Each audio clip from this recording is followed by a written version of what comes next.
Bienvenue au cœur du crime, un podcast issu des archives d'Europe 1.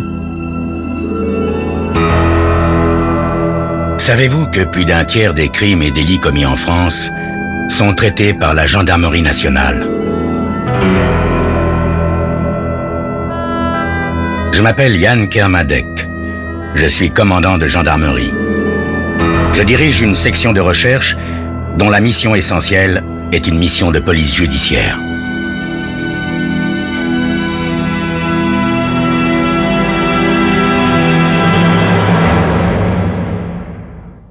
L'histoire que je vais vous raconter est une histoire vraie. Tous les faits sont réels et se sont déroulés en France. Seuls les noms des personnes et des lieux ont été changés.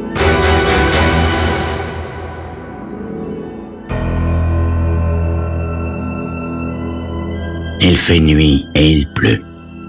Une pluie dure et cassante qui nous soulagera peut-être de la sécheresse qui sévit depuis des mois.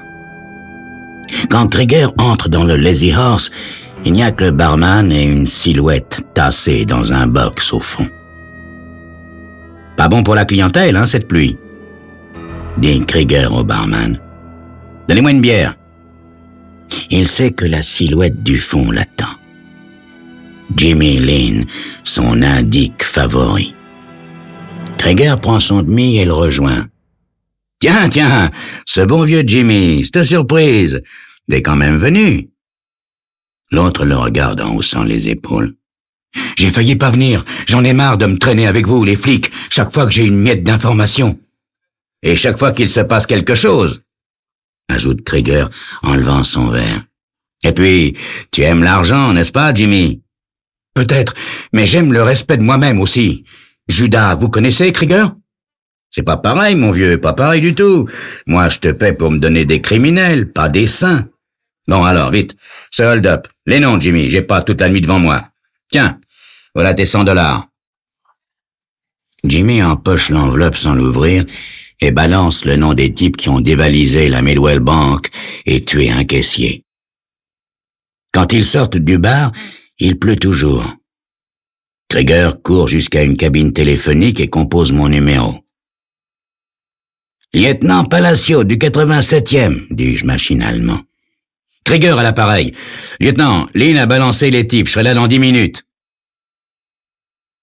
Je ne devais plus jamais le revoir. Une voiture l'a fauché en sortant de la cabine, le tuant sur le coup.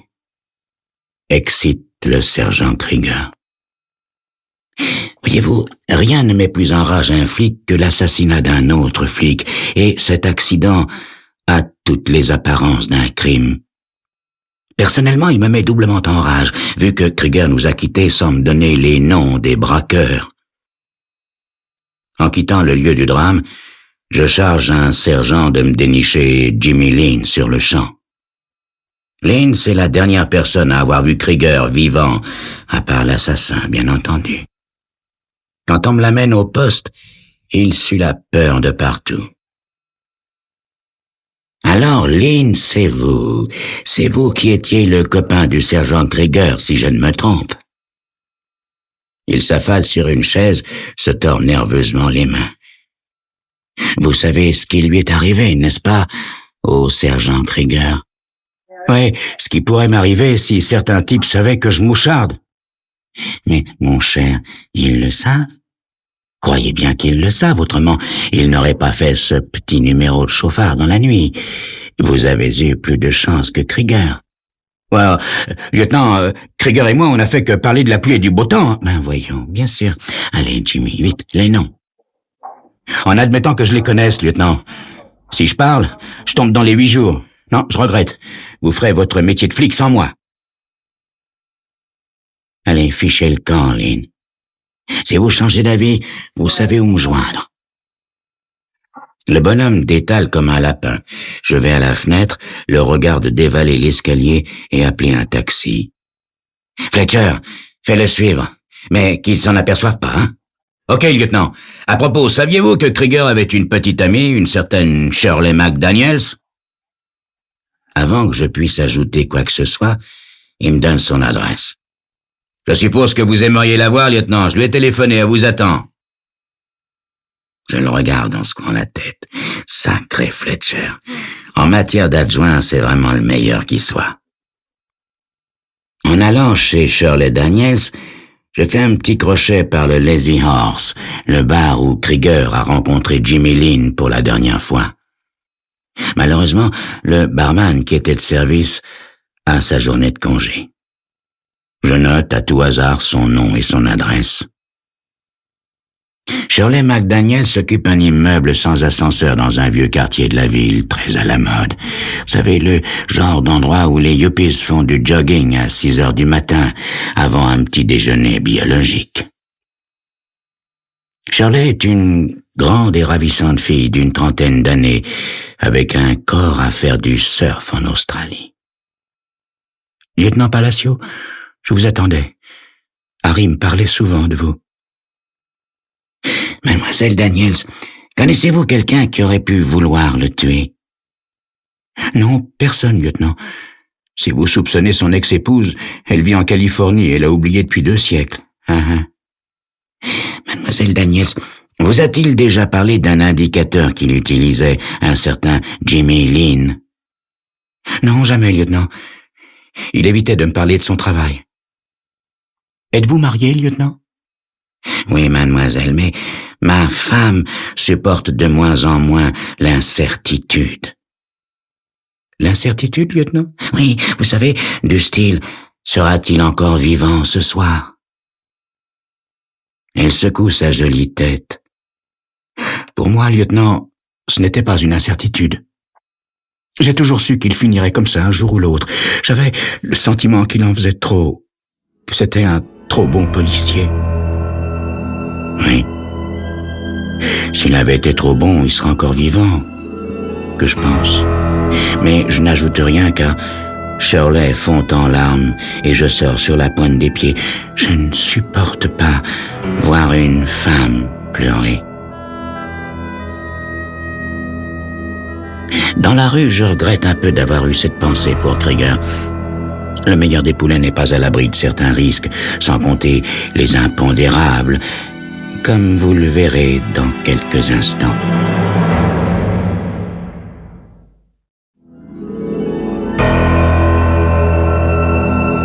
C'est une histoire moche, sordide et idiote. Un indicateur balance les auteurs d'un hold-up suivi d'un meurtre au sergent Krieger. Krieger me téléphone aussitôt pour me dire que c'est dans le sac et qu'il arrive. L'ennui, c'est qu'il n'arrivera jamais, vu qu'il se fait faucher par une bagnole en sortant de la cabine. Le drame, c'est qu'il a omis de me donner les noms des gangsters avant de quitter cette vallée de larmes. Après avoir lâchement pris congé de Shirley, l'ex-petite amie de feu Krieger, je rentre chez moi directement, le moral en forme de pneu à plat. Ma femme est à son bridge hebdomadaire. Je me sers un verre et je m'installe dans le seul fauteuil confortable du salon. Il fait nuit lorsque le téléphone me réveille. « C'est Fletcher, lieutenant. Lieutenant, il s'agit de Jimmy Lynn. » L'indique. « Oui, lieutenant, on a essayé de le tuer. Il est vivant et il est mûr pour passer à table. » J'arrive. La voiture de Jimmy Lynn a été détruite par une cartouche de dynamite dont la mise à feu a été déclenchée par la clé de contact. En principe, elle devait exploser quelques minutes plus tard. Heureusement pour lui, Jimmy avait oublié ses cigarettes. « J'ai appris que vous vouliez me parler, Jimmy. »« Ouais, lieutenant, et j'ai pas l'intention de m'arrêter. Je croyais pas que c'était eux qui avaient liquidé Krieger. »« Des noms, Lynn. Donnez-moi des noms. »« Oui, lieutenant. Frank Bello et Sandy quelque chose. Je connais pas son nom de famille. »« Ah, et on peut les trouver où? » De temps en temps, au Lazy Horse. J'aurais mieux fait de pas rencontrer Krieger là-bas. »« C'est bien, Jimmy. Nous vous offrons l'hospitalité quelque temps, à titre de protection. »« Quoi? Mais je veux pas aller en tôle, moi !»« Vous préférez le cimetière, Jimmy? »« Bon, d'accord, lieutenant. » Fletcher est l'homme qui surveillait la maison. Il a rien vu, lieutenant, mais le coupable a pu se glisser par la fenêtre du garage à l'arrière. On interroge les voisins. Je regarde l'heure. Bientôt 11 heures. Bon, Fletcher, on file au Lazy Horse. Le barman de service est en train de fermer quand nous arrivons. Ce n'est, une fois de plus, malheureusement pas celui qui travaillait quand Krieger a été tué. Je commence, je l'avoue, à perdre patience. Où est l'autre, votre collègue? Charlie? Il est de repos. Frank Bello, ça vous dit quelque chose? Une lueur fugace et sournoise traverse son regard. Vous avez intérêt à répondre, monsieur. Il vient de temps en temps. Et Sandy? Ouais, un ami de Frank Bello, ouais, je le connais aussi.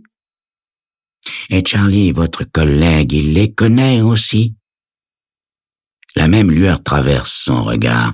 Je l'empoigne par les revers de sa veste. Vous savez que je pourrais faire fermer votre établissement? Ouais, je pense qu'il le connaît. C'est son frère.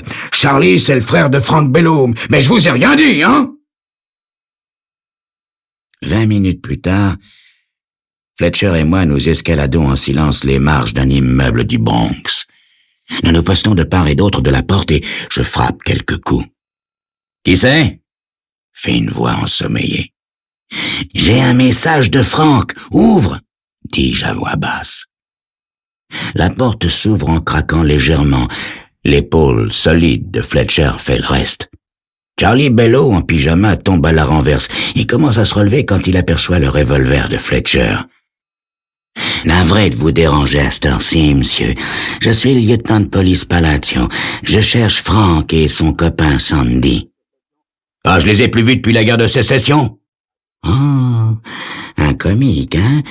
J'espère qu'elle va vous tromper, monsieur, parce que il est mêlé au meurtre d'un flic. Vous savez jusqu'où ça va chercher? Dissimulation de preuves dans ce cas-là, sans compter les autres. »« Les autres? Quels autres? »« Les autres flics. S'il le trouve avant moi, son compte est bon. Vous connaissez la musique, non? »« Je vous crois pas. Peut-être qu'il croira les journaux de demain, quand ils annonceront qu'un minable s'est fait descendre en menaçant de son arme d'honnête flic. » dit Fletcher. Quelque part dans la nuit, une sirène de police retentit brièvement. « C'est trop tard, ils ont quitté la ville. »« Comme ça? À minuit? Juste à l'heure où il n'y a presque plus de train ni d'avion? »« En car, ils sont partis en car. Il y en a un qui part dans quelques minutes pour Philadelphie. Hé, je vous ai rien dit, hein, lieutenant? » Le Greyhound qui assure la liaison New York-Philadelphie est un monstre chromé qui semble prendre un énorme plaisir à avaler le brouillard et les kilomètres. Toute sirène et gyrophare dehors, nous le coinçons à une centaine de mètres seulement des limites de notre juridiction. On n'a pas besoin de chercher longtemps. À peine sommes-nous montés que 2 hommes jaillissent de la sortie de secours et se mettent à courir. « Vise les jambes, Fletcher !» Celui de gauche s'écroule dans le caniveau tandis que l'autre s'arrête net en levant les bras. Je m'approche prudemment. Il me rappelle vaguement un certain Charlie, barman de son état. « Frank Bello ?» Il acquiesce. « Il fait froid, n'est-ce pas? Ça vous dirait un petit café bien chaud au commissariat? » C'est curieux, mais ça le fait pas rire du tout. La nuit, enfin ce qu'il en reste, est longue et pénible. Nous nous relayons pour interroger Frank Bello au poste et Sandy Morel à l'hôpital, où on le soigne pour une balle dans la jambe. C'est à l'aube que Frank Bello craque, c'est toujours à l'aube qu'il craque. Il avoue le hold-up et le meurtre du caissier, mais pour le meurtre du sergent Krieger, ma cache est midi sonné, comme on dit.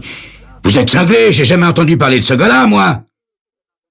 Je sais que je n'obtiendrai rien de plus de lui.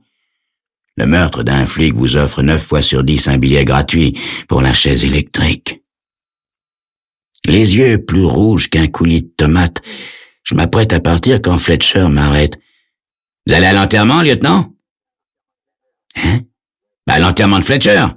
Il doit être inhumé à 9 heures. » Bon sang, je l'avais oublié, ce pauvre Fletcher. Même par une charmante matinée d'été, un cimetière reste toujours un cimetière. Un endroit sinistre où on est pressé de remettre son chapeau et de sortir. Quand la cérémonie se termine enfin, je rattrape Shirley McDaniels à la sortie et je la prends par le bras. Mes condoléances, mademoiselle. Je pense que vous aimeriez savoir que nous avons arrêté les 2 suspects pendant la nuit. Ses beaux yeux gonflés de chagrin me fixent un moment. C'est gentil de me le dire, lieutenant, mais ça ne le fera pas revenir, n'est-ce pas? Oui, vous avez raison, mademoiselle. Si seulement il m'avait dit leur nom au téléphone cette nuit-là... Soudain, je m'arrête. Quelque chose vient de faire tilt dans mes ménages. Excusez-moi, mademoiselle, je dois partir. Une fois de plus, je l'abandonne lâchement et file à la voiture. Fletcher est au volant, l'air sombre. On file au poste. Je pense que nous allons conclure cette affaire, Fletcher. Vous savez qui a tué Krieger, lieutenant? Oui, mais pour la première fois de ma vie, je n'ai pas la moindre idée du mobile. Arrivé au commissariat, je fais sortir Jimmy Lynn de la cellule qu'on lui a offerte pour son bien et sa protection. Ah, bonjour Jimmy. Bonne nouvelle, nous les avons arrêtés tous les deux, Frank et Sandy. Vous allez me laisser partir alors, lieutenant? Je pense pas, Jimmy, voyez. À propos, je serais curieux de savoir pourquoi vous avez tué le sergent Krieger. Quoi? Vous êtes fou, lieutenant? J'étais dans le bar quand ça s'est passé. Non, c'est pas de chance, Jimmy.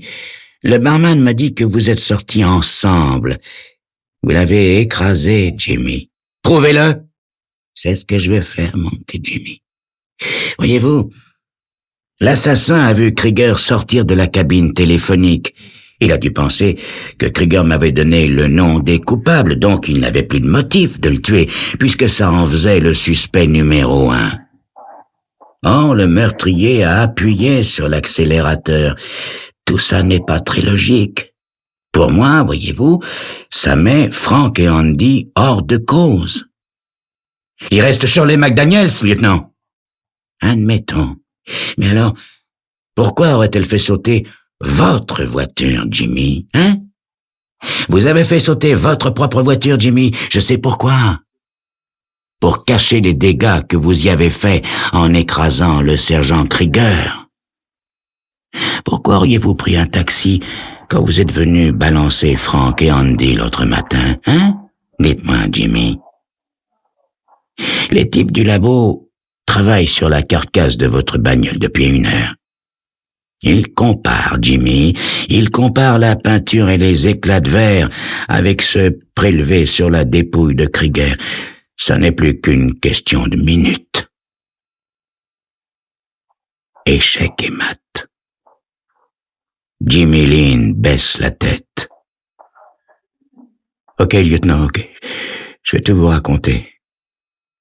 Lieutenant, pouvez-vous comprendre qu'on en vienne à détester ce que l'on fait, que l'on en vienne à se détester soi-même? Krieger me faisait chanter. C'était un flic bas et fourbe.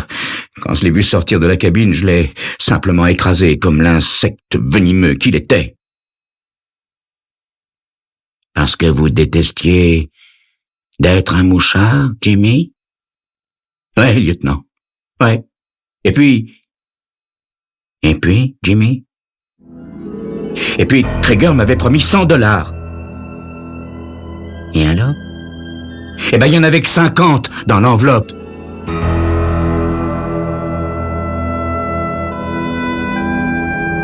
Vous venez d'écouter Au cœur du crime, un podcast issu des archives d'Europe 1. Réalisation, Julien Tarot. Production, Romy Azoulay. Patrimoine sonore, Sylvain Denis, Laetitia Casanova et Antoine Reclus.